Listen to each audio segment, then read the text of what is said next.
Okay, so everybody, welcome to our second episode of Spilling the Tea for the fall 2020 semester. I'm Caitlin Fleener. I'm the Director of Career Education here at Earlham, and I'm happy to be hosting this event.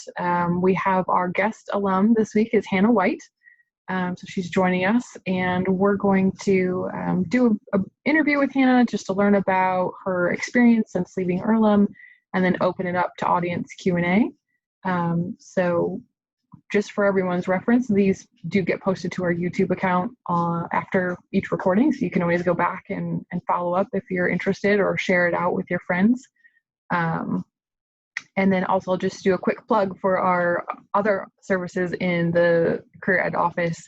Our website is cgce.earlham.edu, and there you can find links to pretty much anything that you need, from Handshake to resources, to information about Epic Advantage, and scheduling appointments with career coaches. So with that, I think we are going to go ahead and get started and just have Hannah do a quick introduction for herself.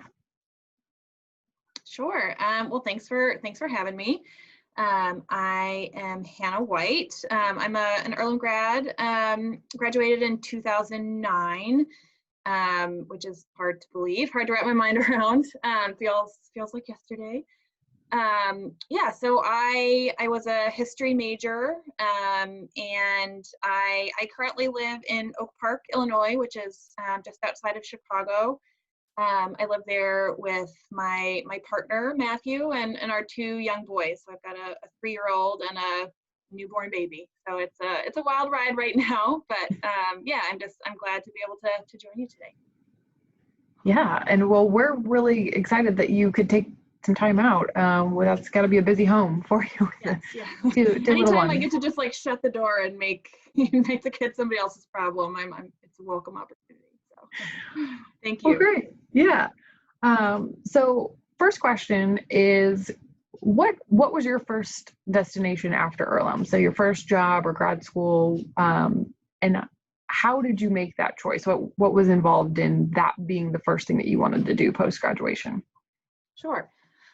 So my first job out of Earlham was at a nonprofit in Chicago. And I really sort of got to the end of my senior year. There was a recession that was, sort of looming on the other side of graduation.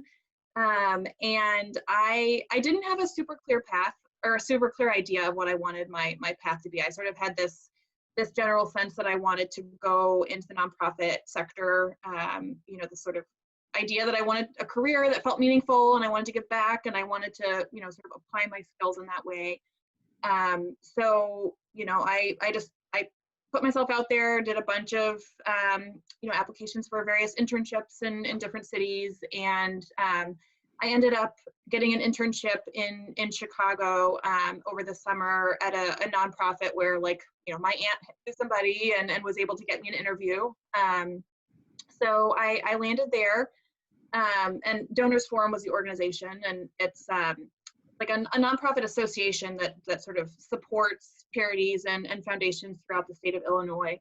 And I got an internship in the public policy department. So I was doing sort of programmatic support of the public policy and advocacy work of the organization. And that internship turned into a job after the summer, which is, the dream for all internships, which was nice. And yeah, so that was my first, my first sort of landing place after Earlham. And, as far as like first jobs go, it was a pretty good one. Yeah. So how was that transition like for you, going from intern to full-time employee? And did it live up to expectations? It was, I think with like the benefit of hindsight, it was a valuable first job. I think, coming out of Earlham, especially sort of I would say like my junior and senior year, where I really got into, sort of the seminar classes and really engaging kind of research work, going into the sort of nonprofit world, it was a pretty big wake up call. Like it was the job that I had was very sort of administrative. It was an entry-level nonprofit job. So, I felt like I was going from this sort of really rigorous academic environment into this sort of, office job where I was doing a lot of sort of just like the basic admin work. And that definitely took some time to get used to. So, I think I found myself sort of having to adjust my expectations for what that job was going to look like. And, but, in retrospect, I think it was a good place for me because I didn't at that point have a really clear sense of sort of what area I was interested in. And so I sort of, it was more of like a generalist position. So I got to sort of understand like what it was like working in an office, which I'd never done before. It was a completely different setting than I was used to.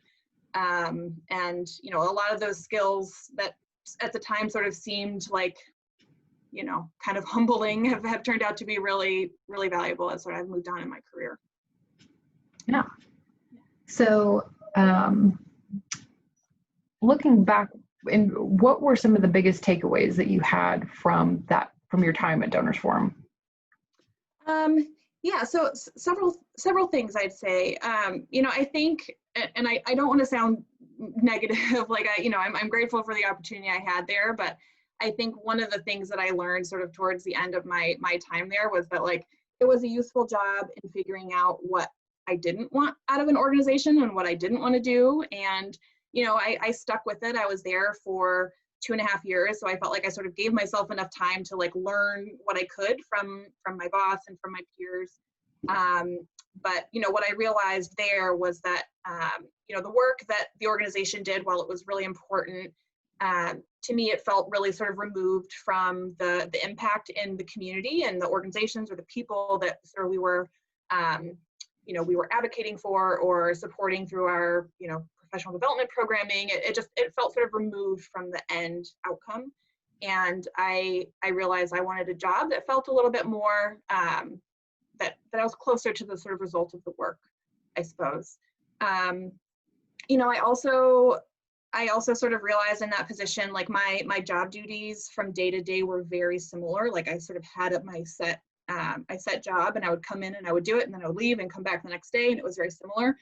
And I got bored with that pretty quickly. So, I think I also realized that I wanted a position where I was doing a lot of different kind of things throughout the day. And so that sort of helped me sort of come to the decision to sort of go on to the next thing after my time there. Mm-hmm. So as you were thinking about that next step, what were you planning to do? Like, what was the deciding factor for where you ultimately ended up? Sure. So yeah, like I said, I had been there for 2.5 years, which, for a first job sort of felt like, enough time. Like I put my time in. I had sort of progressed within that organization, I think, as much as I could have at that point.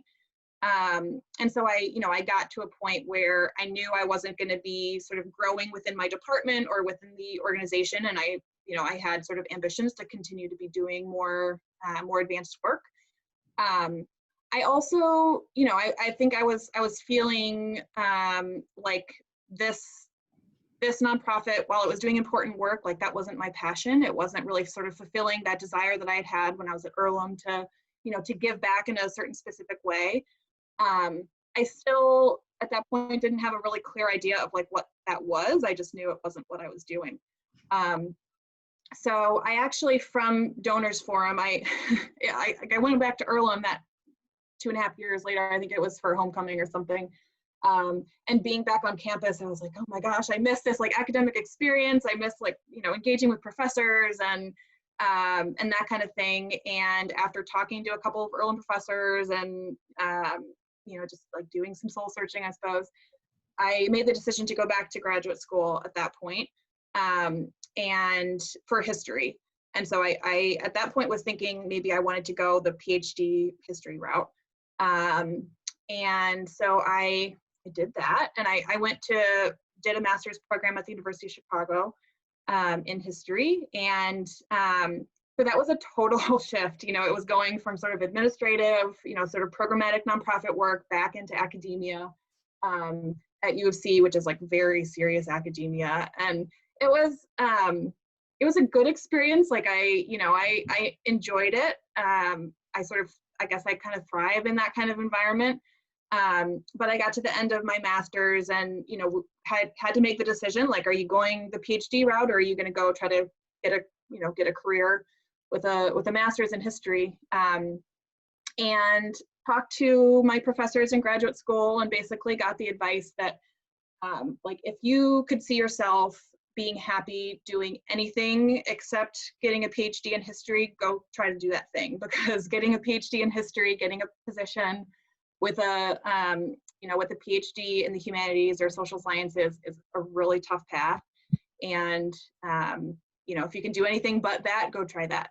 So I took that seriously, and I'm glad I did. I think for some people, like, the academic route is a very fulfilling one, and part of me still misses that. But I got out of my master's program and sort of went back on the job market, and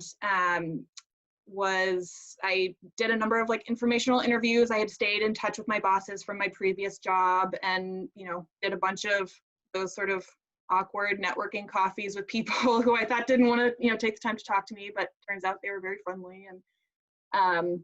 And I got a job at I applied for a job with no prior sort of knowledge of the place or connections there at the National Main Street Center, and was lucky enough to get the position. So that was sort of how I ended up in my current organization.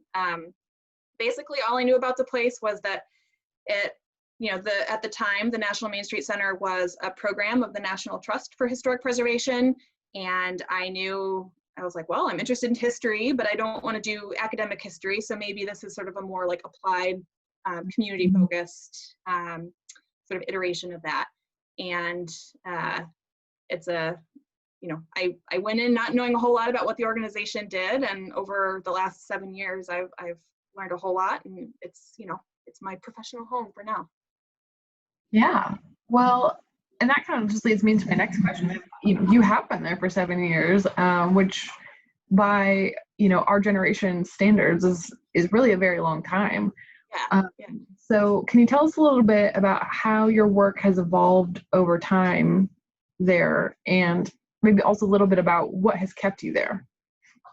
Yeah, absolutely. And it is like, sometimes I can't believe I've been there 7 years. It like you said, I mean, that's sort of like a lifetime for our generation.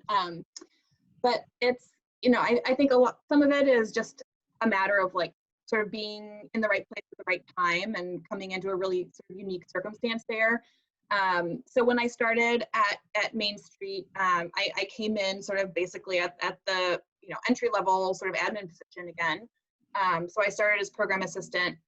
But I came to the organization at a really sort of pivotal time in its trajectory. So at the time when I was hired, I was one of 3 people who was working for that program in the headquarters in Chicago. And in the intervening 7 years, we've grown. We're now like 21 people spread across the entire country. So I didn't know it at the time, but I was coming in at a time when the organization was rapidly growing and sort of changing. And that ended up being it's been a really exciting experience for me. And it also meant that, I came in at a good time and I was able to sort of work my way up within the organization. So, I started, like I said, sort of doing programmatic admin work sort of across all departments. And I've had like 6 different titles, I think, since I've been at Main Street. And I think that's just, I jumped in and I was basically like willing to do anything, whatever people needed me to do. I volunteered for, and a lot of times most of the time it was doing stuff at the beginning that I had no idea how to do it, but there was nobody else to do it. So it became my job to do. So yeah, since starting at Main Street, I've supported, and led our membership department, our professional education sort of programming, I've helped with a major rebrand of the organization and, oversee our communications and outreach programming and department. I now do a lot of work sort of at the strategic level, sort of helping the organization sort of position itself within the broader field. And, I've really sort of become, kind of a nonprofit generalist within this organization because I've sort of gotten to see sort of all facets of what we do. And over that time, I also have sort of, I've developed a passion for the mission and the kind of work that we do. It was, so I guess I never really explained what the organization does, and I can do that. So, as the name suggests, we're a national nonprofit, and our work is all about supporting community-led grassroots efforts to improve economic opportunity and enhance overall quality of life in older downtown Main Street districts and commercial neighborhoods. So we really work at like the intersection of local economic development and community engagement and historic preservation. That's the kind of work that I didn't know existed, before I started doing it, and have found it just to be really fulfilling and exciting work. So, while I've been at this place for over 7 years now, I feel like no 2 days are the same. It's a really sort of entrepreneurial culture. So we're constantly kind of adding new kinds of programming, working with communities in different ways. And it's kept it exciting. Yeah. How or do you feel your experience at Earlham has helped prepare you for the roles that you've had? In a lot of ways. I think because I didn't come into Earlham sort of knowing like, all right, I want to be a history teacher, or I want to be an international rights lawyer, or I want to be a midwife. Like I didn't have that clear career path. The like broad liberal arts education was the exact right fit for me and has helped me along the way. I feel like it's all the things that sort of you hear about at Earlham and sound kind of wishy-washy, but now that sort of I'm in the sort of nonprofit world, it's those critical thinking skills, it's the ability to do research and translate complex ideas and complex problems into language that other people understand. It's the ability to communicate well, to write well. All of those things have really helped me. And I also just think like the sort of orientation that Earlham gave me towards just broad curiosity in the world around me, it has opened up a lot of avenues for me. And it meant that even though I didn't have a super clear idea of sort of what sector within the nonprofit sector I was interested in, I was able to land at a place where I was able to just sort of hone that curiosity and find fulfillment there. Great. So kind of zooming out a little bit and thinking about the nonprofit industry as a whole, what are the current trends, exciting things? What should students who are thinking about getting into that industry know? Sure. I would say right now it's probably like pretty similar to everything else in the world. Like COVID has really upended our work in pretty much every imaginable way. I went out on maternity leave in mid-March when the world was like turning upside down, and I came back early this summer, and I feel like I sort of walked back into a brand new organization. And partly that's because the way the funding environment is more kind of up in the air and unstable than it has been in a really long time.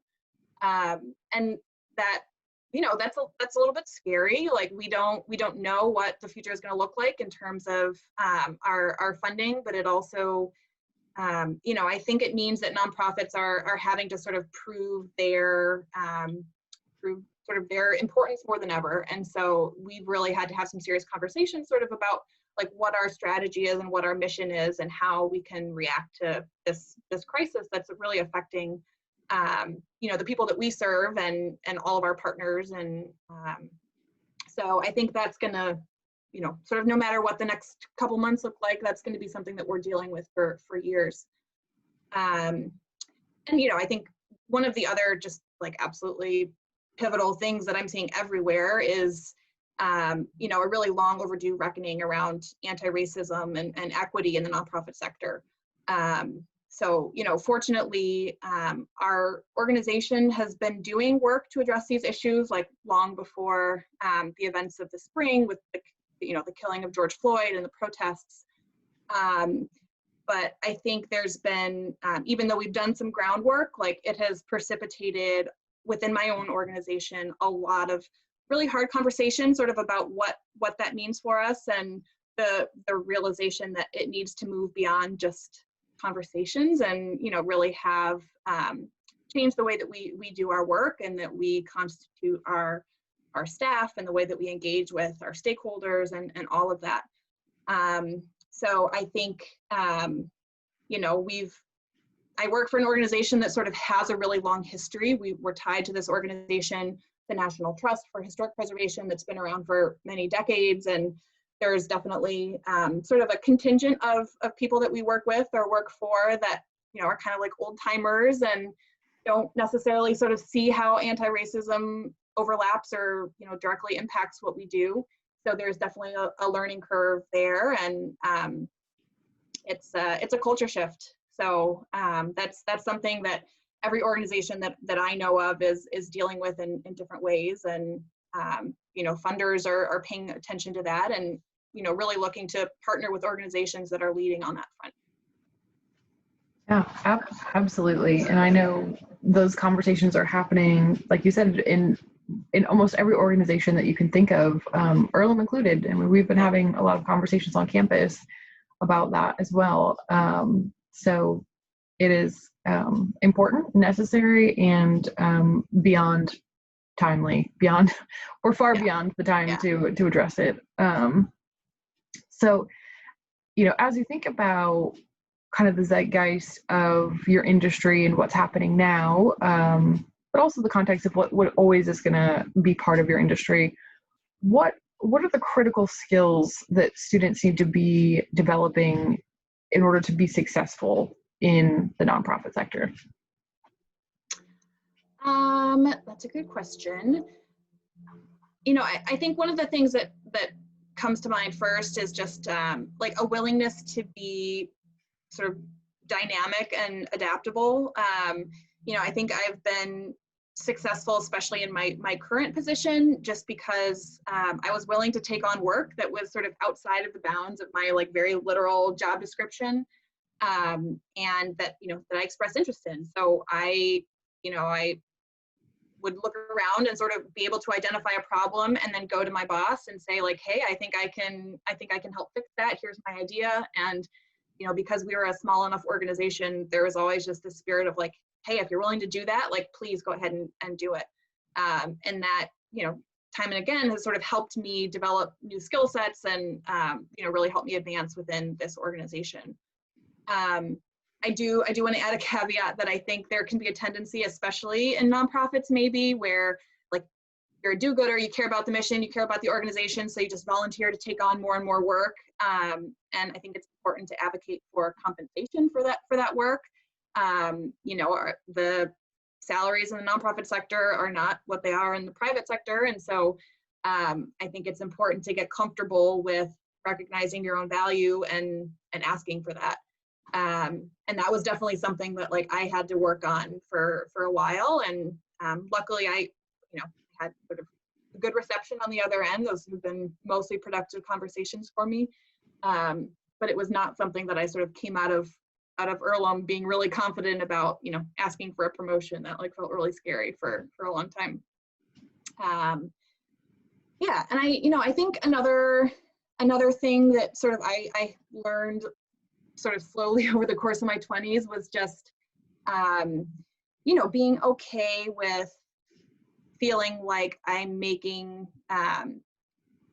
sort of a local impact. I think I came out of college with the idea that like I really needed to apply my skills to big problems that I'm seeing everywhere, and not that I don't care about that anymore, but I've realized that like I'm able to make a difference within sort of like my little space within my field, within my organization. I'm able to push for change in the way that I want, and sort of coming to the sort of the idea that like that's okay too, and it might not mean like I'm changing legislation or, you know, I'm fixing problems overseas or what have you, but I'm making sort of like my little corner of the world a slightly better place.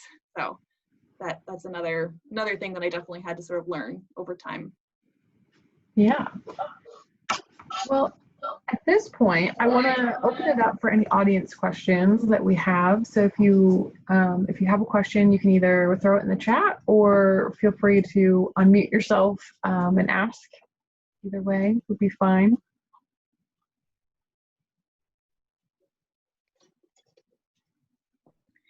Hello. Hi. Good to be here. So thank you for having this. I am kind of curious about your experience. I'm going to rephrase that. Something that I come kind of up against a lot within myself is this tendency to be like, I'm not qualified for that thing that I want to apply for, or I need to do 10 steps to be able to get to that point. And I don't actually think that's true a lot of the time. I think that I am actually really qualified for a lot of the jobs or grad schools or whatever it is that I'm looking at. Yeah. But it just is that kind of the mental block. Yeah. And I'm wondering if you have had that and if you have strategies for how to move beyond it and just do the thing. Yeah. Yeah. I know that feeling well. I think it's extremely common. And in some ways it's like I've just had to get used to like writing those feelings out. You know, I think especially when, you know, you're in your sort of first several years out of college, the reality is like you're often going to be like the youngest person at a company or within a department or at an organization. And, you know, for me, like that came with some insecurity about like, oh, I'm surrounded by people who know way more than I do. And I think just like accepting that it's going to feel uncomfortable is part of it.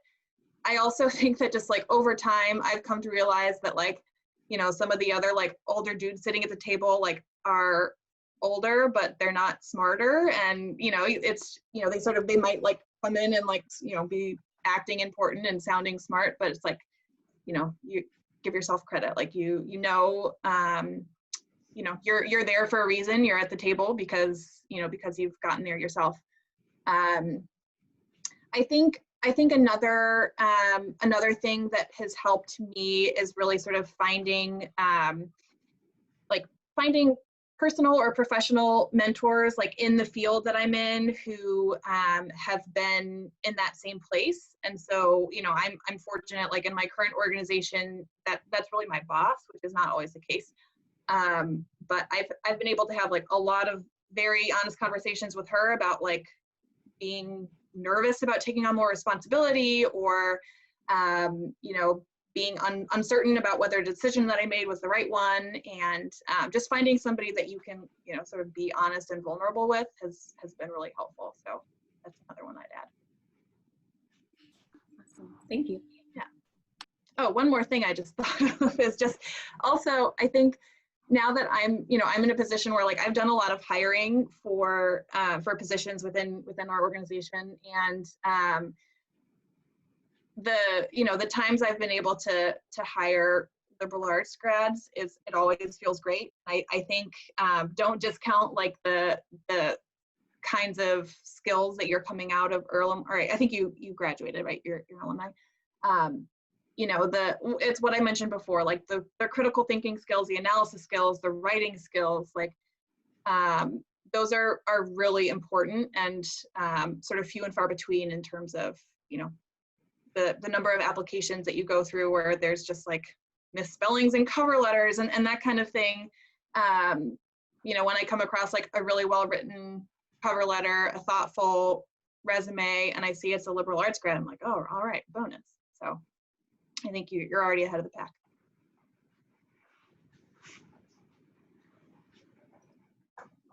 Other questions from the group?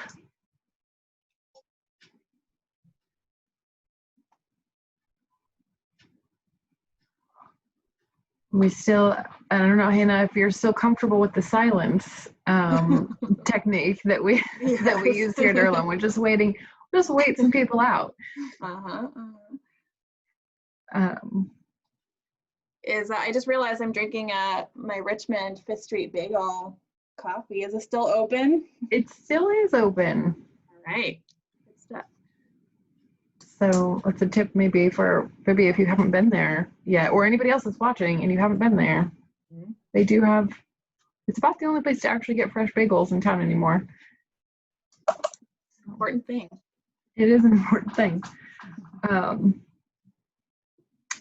So maybe I'll just jump in with some other questions. And if others have questions, feel free to jump in, use the chat. Having attended Earlham, which is, Quaker institution, living by a certain set of principles and practices, oftentimes we make a lot of assumptions about nonprofit industry aligning with that really well. And how have you been able to take some of the things that you learned at Earlham, or have you been able to take some of the things that you've learned at Earlham about kind of that Quaker ethos and use that or see that happening in your work and in your industry? Yeah, that's an interesting question.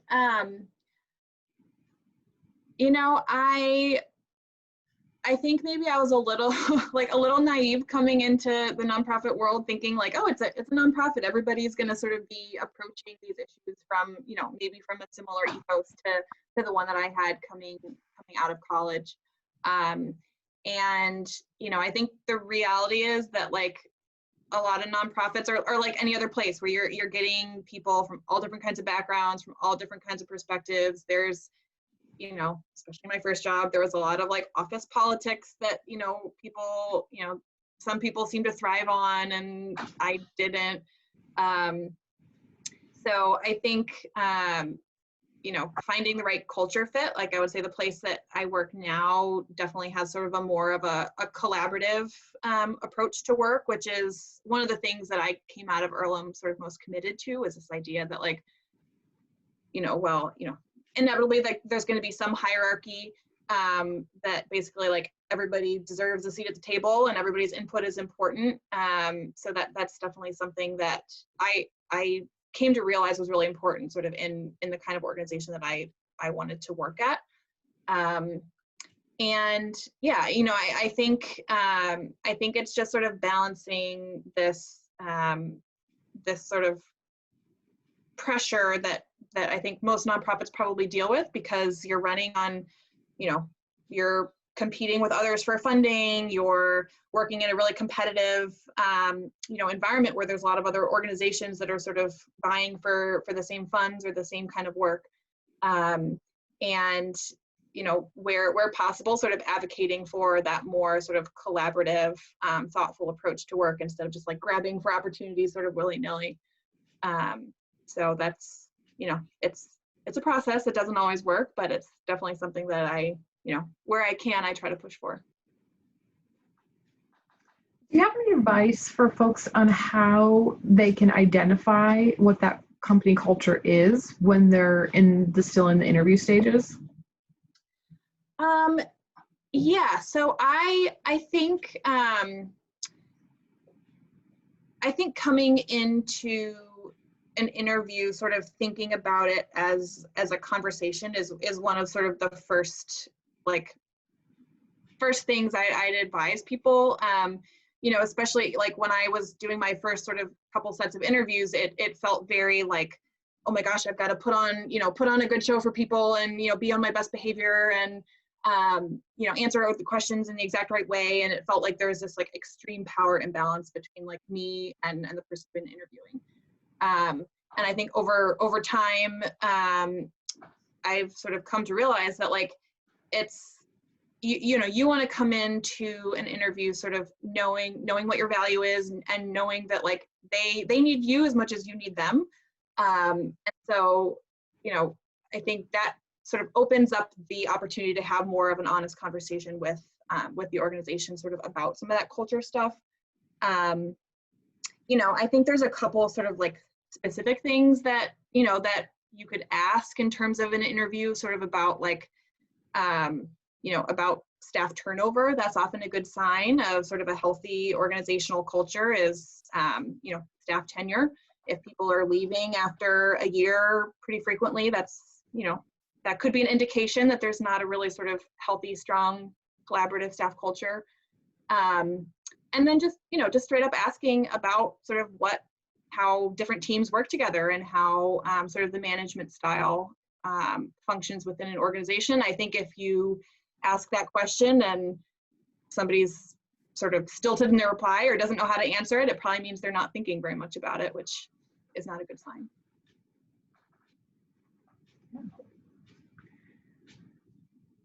As you think towards the future, what are some of the things that you'd like to see happening in your industry, and maybe ways that kind of the up and coming group coming out of colleges and things can contribute to that? Yeah. I think one of the ways that you know, my industry is shifting and something that I think is you know, a little bit generational and that I hope sort of accelerates is you know, our work is very much about sort of partnering with communities to help them along, you know, sort of enhancing their downtown districts, bringing vitality to their communities. And, you know, I think sort of an old model of that was very much a sort of like a national organization parachutes in, helps the people on the ground, and then leaves and goes and does that somewhere else. I think what we're seeing over the years and moving towards is really sort of more of a partnership model in terms of doing this kind of work where you know, we're really investing in communities and giving communities sort of the skills, the tools, the resources they need to be able to do this work for themselves for the long term. And, you know, I think that's common, you know, that's specific to my work, but it's also, you know, I see that sort of playing out in all sorts of different organizations as well, where it's more of an understanding that like there's knowledge on the ground, there's knowledge in communities that, you know, that needs to be taken seriously, and sort of understanding the sort of power dynamics in terms of a nonprofit coming in and sort of doing work in a community where there's already work being done, and acknowledging sort of the power of local knowledge and local wisdom.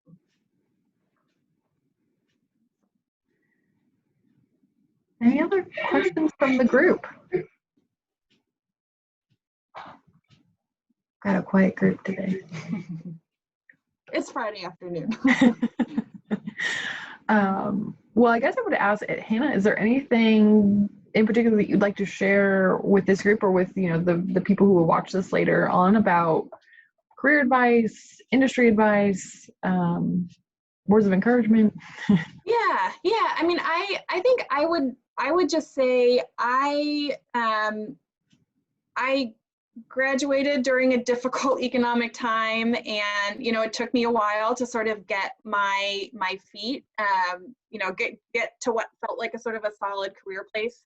And I guess I would just, you know, it looks like we're entering another sort of, you know, economic upheaval. And while that can be scary and uncertain, I think it's also going to mean there's just a lot of really important dynamics happening within the nonprofit sector and everywhere else too. So I think now more than ever, like, our organizations need really smart, really thoughtful, like Earlham types to come help them along this next phase. I would also just say that, like, you know, coming out of college and getting your first couple jobs, like, it is completely normal not to feel like you know exactly what you're doing or exactly what you want to do. And, you know, to the extent possible, to use those first couple jobs, that first, you know, decade out of school, to use that for exploration and just to test different things out and see what feels right and see what doesn't. And listen to your instinct. You know, I think, like, I had to do a lot of sort of soul searching to figure out, like, is this the right time to leave? Is this the right path for me? And, you know, you won't really know until you try, but to just accept that like you know, it's going to be a journey. Yes, that is very much a journey that lasts a lifetime. So your journey's it never never really stops. over. Yeah. Well, Hannah, thank you so much for joining us today and to talk about your experiences post Earlham. We were excited to have you here, and thank you to the folks who joined us live today. Just to reiterate, the Center for Global and Career Education has lots of services available to you, whether you're an alum or whether you're an active student, as you navigate that career journey and need, whether it's just to talk something out, need some guidance, need some support, need some resources, please check out our website, cgce.earlham.edu, and you can find all of our information there. So with that, we will say goodbye and Great. wish everyone a very happy weekend. Yeah. Thanks, everyone. Bye.